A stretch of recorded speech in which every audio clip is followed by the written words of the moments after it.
하얀 눈이 내리는 설날, 제 집 현관 앞에서 운명을 만났습니다. 업둥이는 복이라는데 설날 특별한 선물로 최고의 행복을 얻었거든요. 안녕하세요. 오늘은 제 인생을 완전히 바꿔놓은 특별한 이야기를 들려드리려 해요. 15년 전 설날, 그날이 아직도 선명하게 기억나네요. 당시 저는 33살이었어요. 3년간의 결혼 생활을 끝내고 이혼한 지 2년째였죠. 결혼 생활이 어떻게 끝났는지 말씀드리는 게 아직도 쉽지는 않네요. 결혼 2년 차에 임신을 했어요. 얼마나 기뻤는지 모르겠어요. 남편과 함께 아기 용품 쇼핑을 다니고 태교 음악을 틀어놓고 배 위에서 동화책을 읽어주고 그때가 제 인생에서 가장 행복했던 시간이었을 거예요. 하지만 7개월이 지난 어느 날이었어요. 그날도 평소처럼 출근을 했는데 저희 사무실이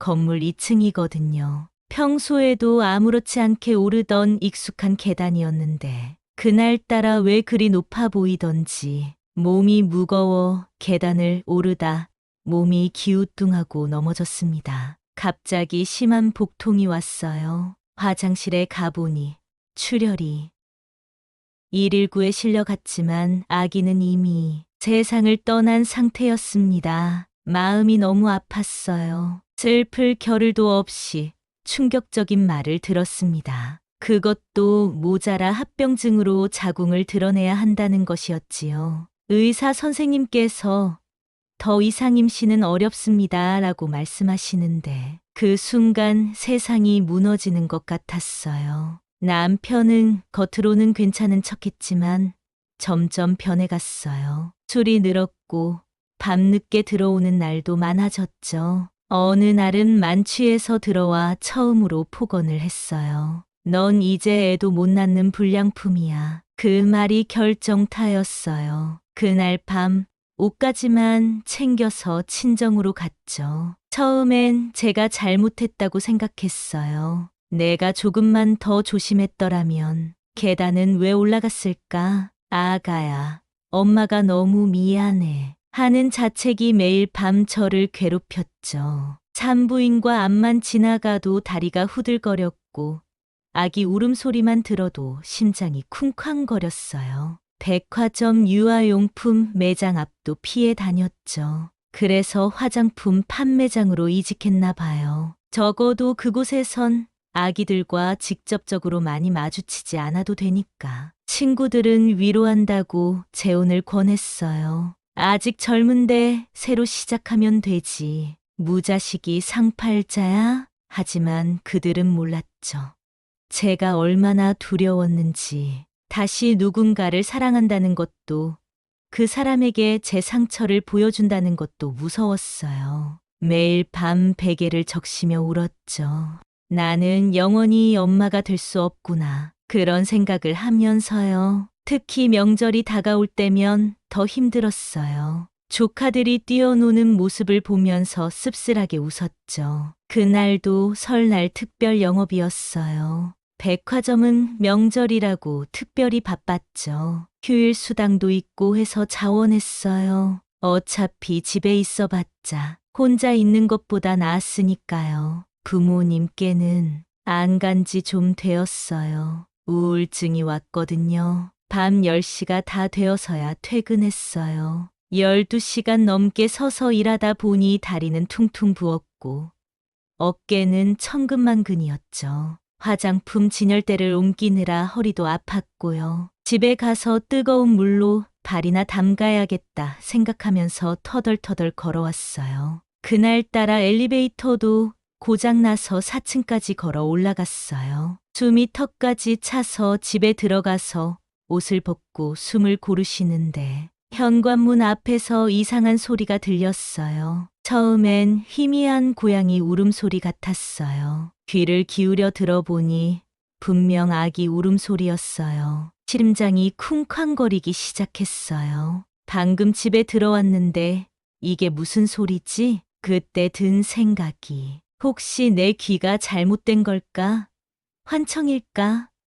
였어요. 짐을 내려놓고 조심스럽게 문을 열었어요. 그 순간 세상이 멈춘 것 같았어요. 하얀 눈이 펑펑 내리는 설날 밤, 빨간 담요에 둘둘 말린 갓난아기가 바구니 안에서 울고 있었거든요. 그 순간이 아직도 생생해요. 매서운 한파가 불어오는데 눈송이가 하늘하늘 내리고 달빛에 반짝이는 눈 위에 놓인 빨간 바구니. 마치 영화의 한 장면 같았어요. 심장이 터질 것 같았어요. 떨리는 손으로 아기를 안아들었을 때 그 작은 몸이 얼마나 차가웠는지 지금도 그때를 생각하면 가슴이 아파요. 바구니 안에는 쪽지 하나가 전부였어요. 구겨진 영수증 뒷면에 연필로 힘없이 쓴 글씨.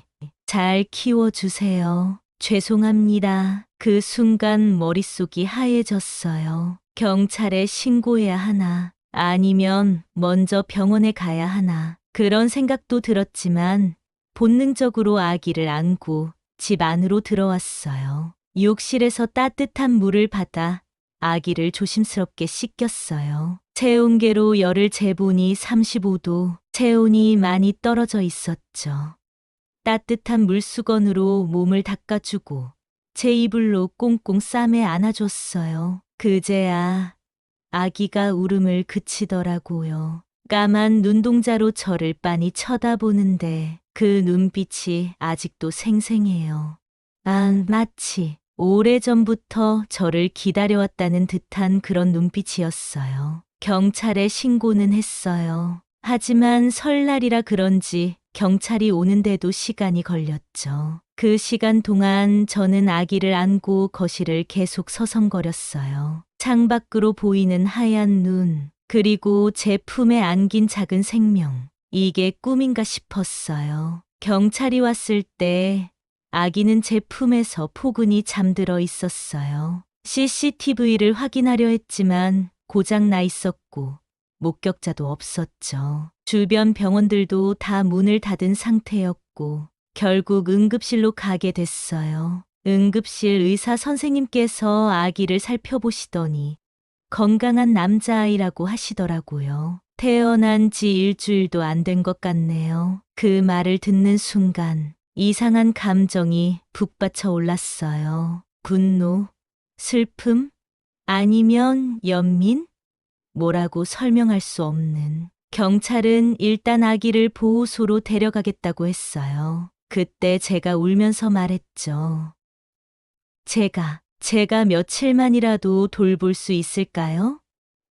지금 생각해보면 그게 운명의 순간이었던 것 같아요. 영수증 편지를 경찰이 조사했지만 사용자는 중학생이었고 전혀 연관이 없는 사람이었습니다. 왠지 모르게 안도의 한숨이 나더라고요. 며칠 후 주민센터에서 연락이 왔어요. 아기를 보육원으로 보내야 합니다. 그 말을 듣는 순간 가슴이 찢어지는 것 같았어요. 며칠 동안 아기와 함께 지내면서 이미 제 마음은 결정되어 있었나 봐요. 그날 밤 아기를 안고 한참을 울었어요. 제가 무슨 자격으로 이 아이를 키울 수 있을까? 독신 여성의 월급쟁이에 게다가 저는 이혼녀였잖아요. 하지만 그 작은 손이 제 손가락을 꼭 잡았을 때 이상한 확신이 들었어요. 이 아이는 내 아이야. 내가 키워야 해. 다음 날 아침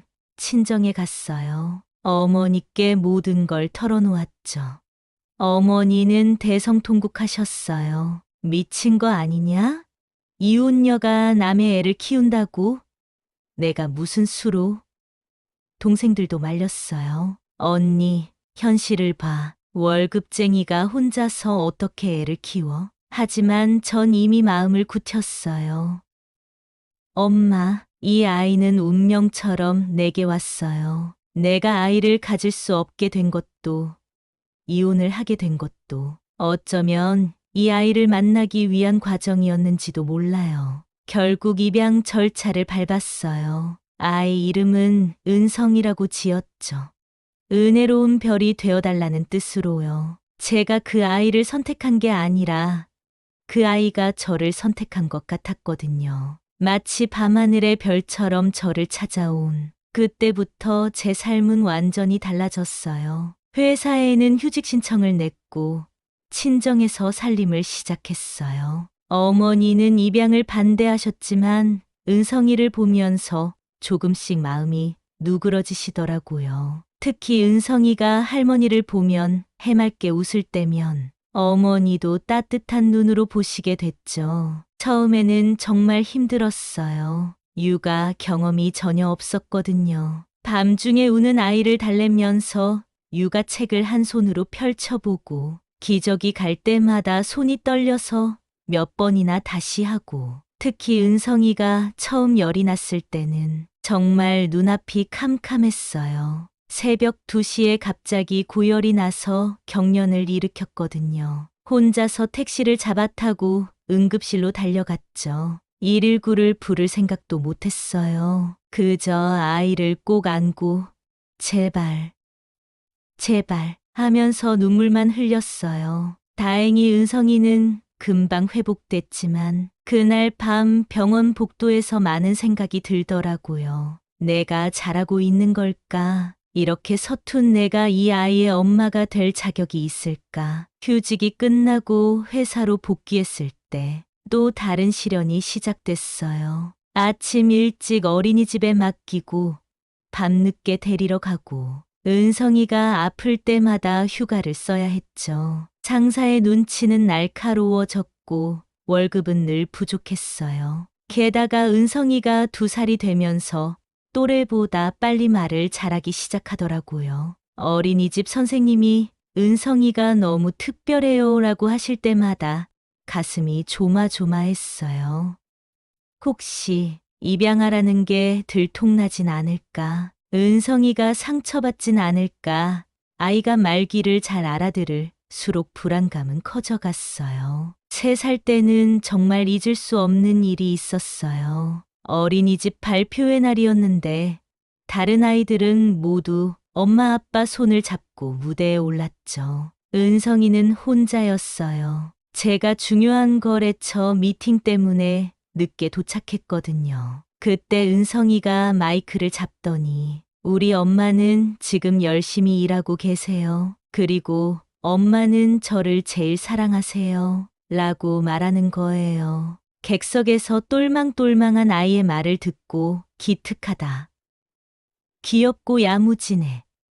하는 함성과 웃음소리가 들렸어요. 뒤늦게 도착한 저는 무대 뒤에서 한참을 울었죠. 너무 고맙고 미안해서. 그날 밤 은성이를 재우면서 물어봤어요. 은성아, 엄마가 늦게 와서 미안해. 그랬더니 은성이가 제 얼굴을 살포시 만지며 말하더군요. 엄마, 울지 마요. 전 우리 엄마가 세상에서 제일 좋아요. 그 순수한 눈빛을 보면서 더 이상 눈물은 나지 않더라고요. 대신 가슴 한켠이 따뜻해졌어요. 4살이 되면서 은성이의 특별한 면이 더 뚜렷해지기 시작했어요. 어느 날 밤, 은성이가 갑자기 울면서 저를 깨웠죠. 엄마, 김할머니가 위험해요.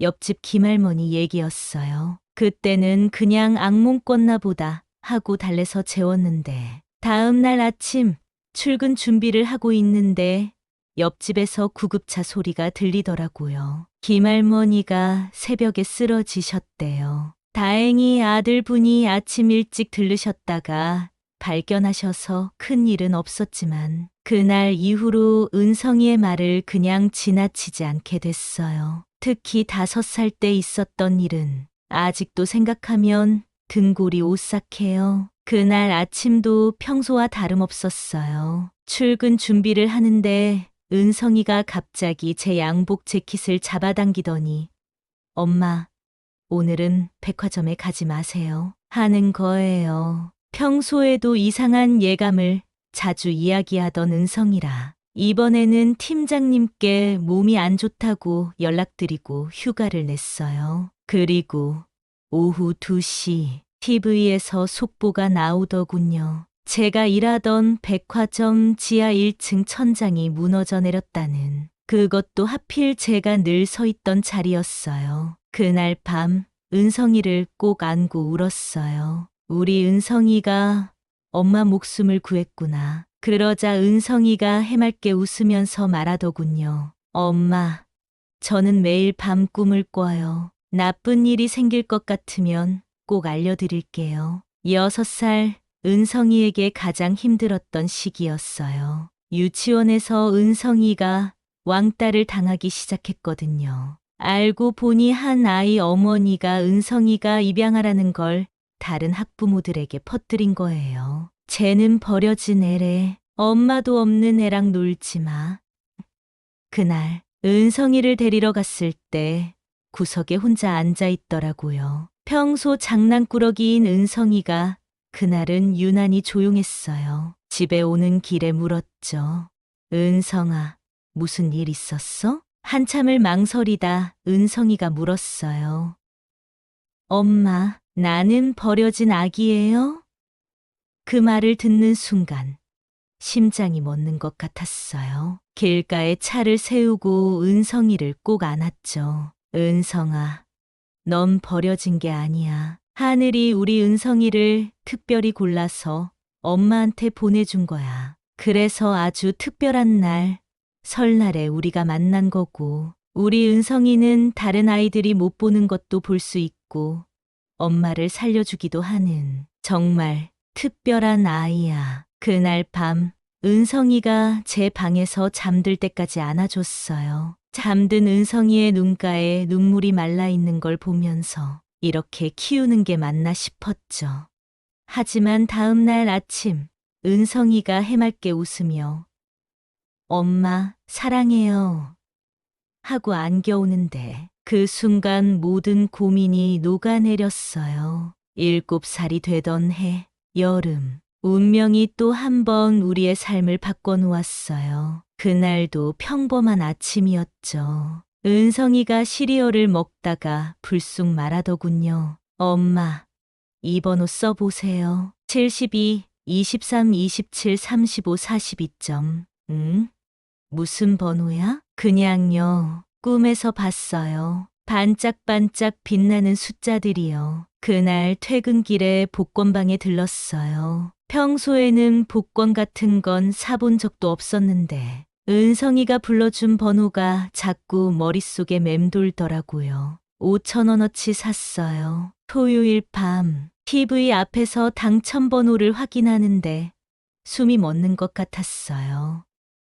1등, 40억. 하늘이 무너지는 것 같았죠. 얼마나 울었는지 모르겠어요. 기쁨? 아니었어요. 두려움이었죠. 이 돈으로 은성이를 더 잘 키울 수 있을까? 이 돈이 우리 사이를 망치진 않을까? 그때부터 사람들의 시선이 달라졌어요. 이웃들이 갑자기 친근하게 굴더군요. 역시 은성이는 복덩이야. 그 애는 하늘이 준 선물이야. 유치원에서 따돌리던 그 학부모도 이제는 은성이를 제 아이와 놀게 하겠다고 하더라고요. 돈 하나로 바뀌는 사람의 태도에 사람을 점점 믿기 힘들다는 생각이 들었습니다. 하루는 은성이가 제게 물었어요. 엄마, 우리 이사 가면 안 돼요?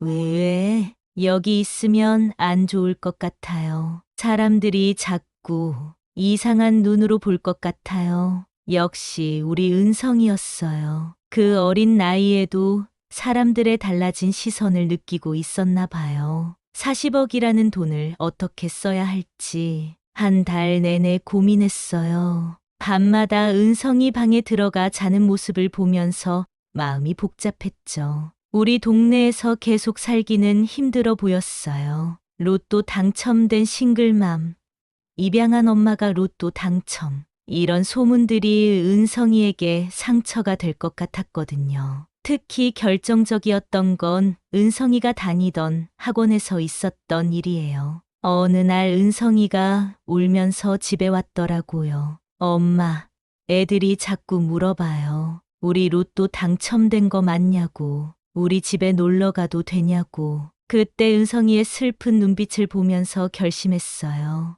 일주일 동안 강남의 모든 학군을 돌아다녔어요. 부동산을 찾아다니면서 학교 정보도 알아보고 학원가도 둘러보고 각 동네의 특성이며 주변 환경까지 꼼꼼히 체크했죠. 대치동은 교육열이 너무 과했어요. 초등학교 1학년도 10시, 11시까지 학원을 다닌다는 얘기를 듣고 소스라치게 놀랐죠. 청담동은 너무 화려했어요. 초등학생들이 명품 가방을 메고 다닌다는 게 믿기지 않더라고요. 고민 끝에 압구정동의 한적한 주택가로 결정했어요. 크진 않지만 조용한 주택가에 작지만 마당도 있는 집. 은성이가 좋아할 만한 곳이었죠.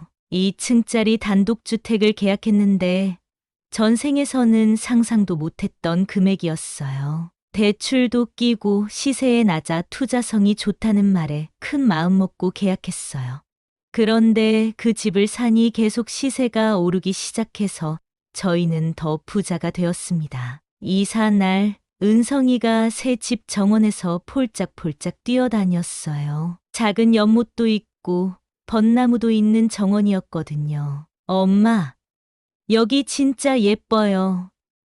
하고 좋아하는 은성이를 보면서 이제 좀 더 나은 환경에서 키울 수 있겠구나 생각했죠. 하지만 돈이 있다고 모든 게 해결되진 않더라고요. 오히려 새로운 고민이 시작됐어요. 첫 학부모 모임에서부터 느꼈어요.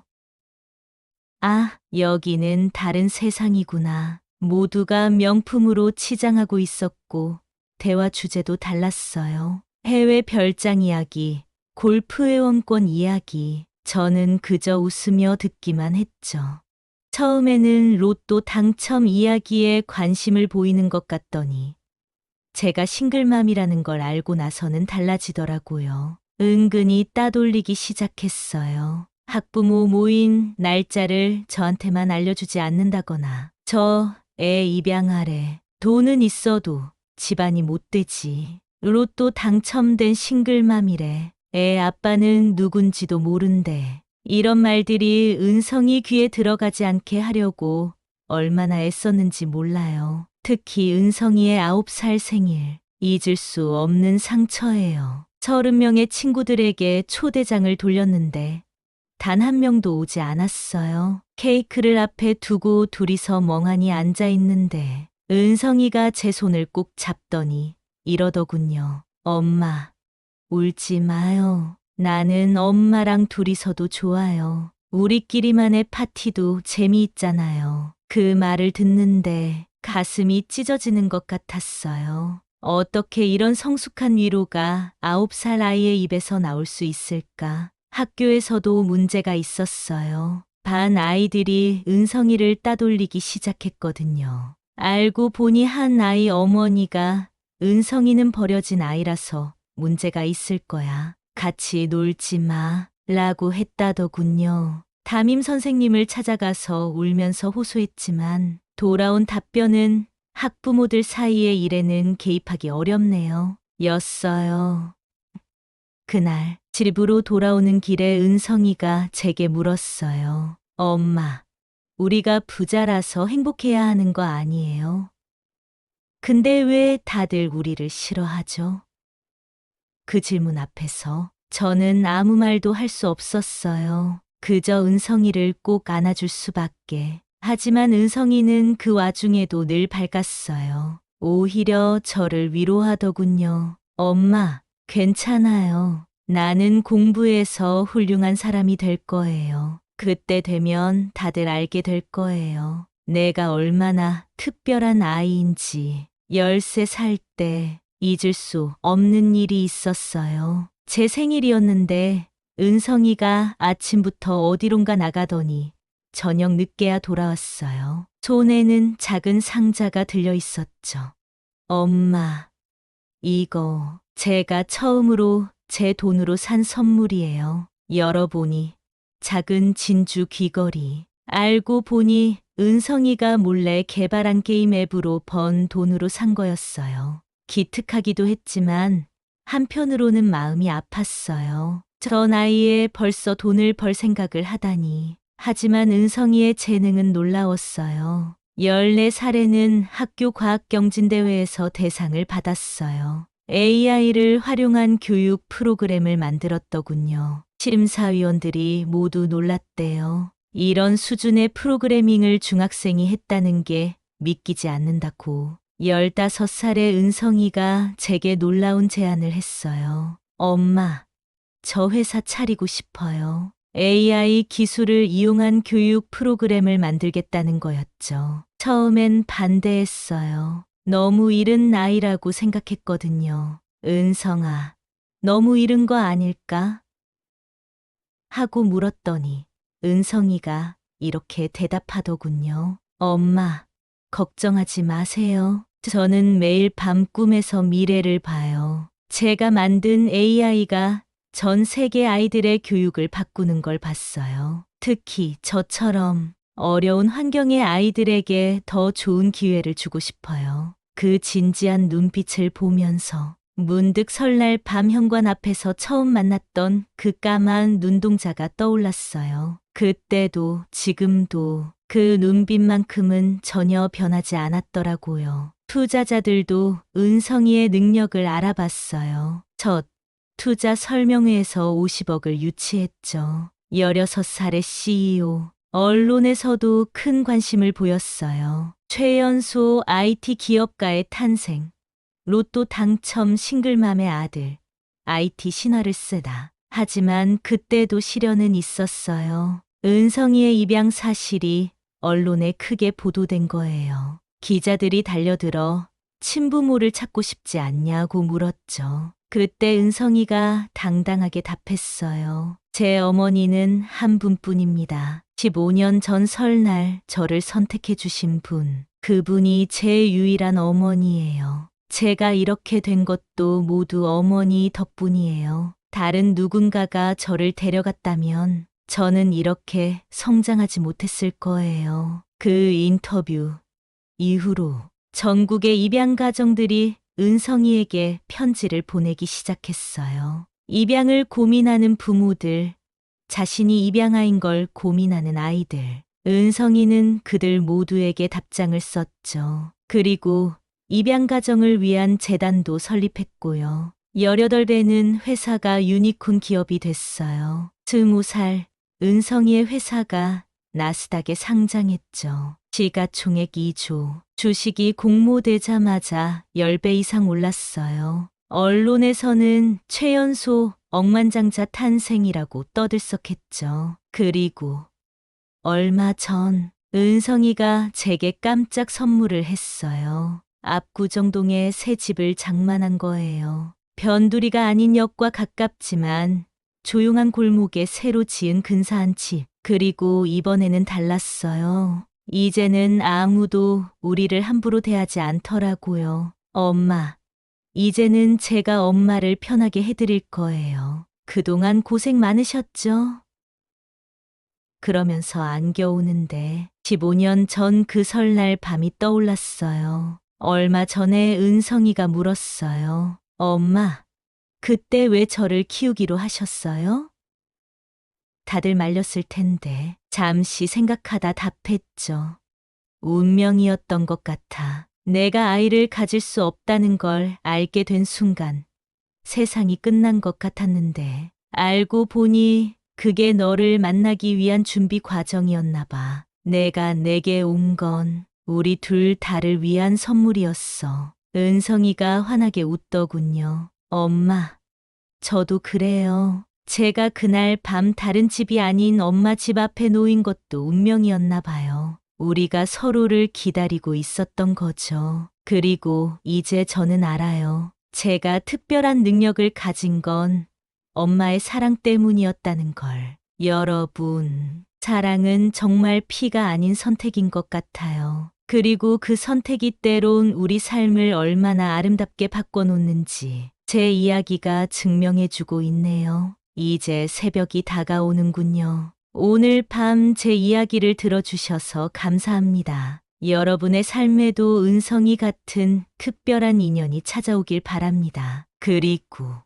혹시 지금 이 방송을 듣고 계신 분 중에 입양을 고민하시는 분이 계시다면 용기를 내세요. 새로운 가족의 시작은 두렵고 힘들 수 있지만 그 사랑이 우리를 얼마나 특별하게 만드는지 알 수 있습니다. 오늘 제 이야기 들어주셔서 감사합니다. 제 이야기처럼 우리의 삶은 때로 예상치 못한 순간에 아름다운 선물을 받기도 하죠. 여러분의 삶에도 은성이 같은 특별한 인연이 찾아오길 바랍니다. 제 이야기를 잘 들으셨다면 예상치 못한 순간으로 삶이 바뀐 순간이 있는지 여러분도 댓글을 통해 공유해 주실 수 있을까요? 좋아요, 구독은 다음 사연을 위한 밑거름이 되니 버튼 한번 누르시고 복 받는 하루 되세요. 다음 편에서는 또 다른 가슴 따뜻한 이야기로 찾아뵙겠습니다. 감사합니다.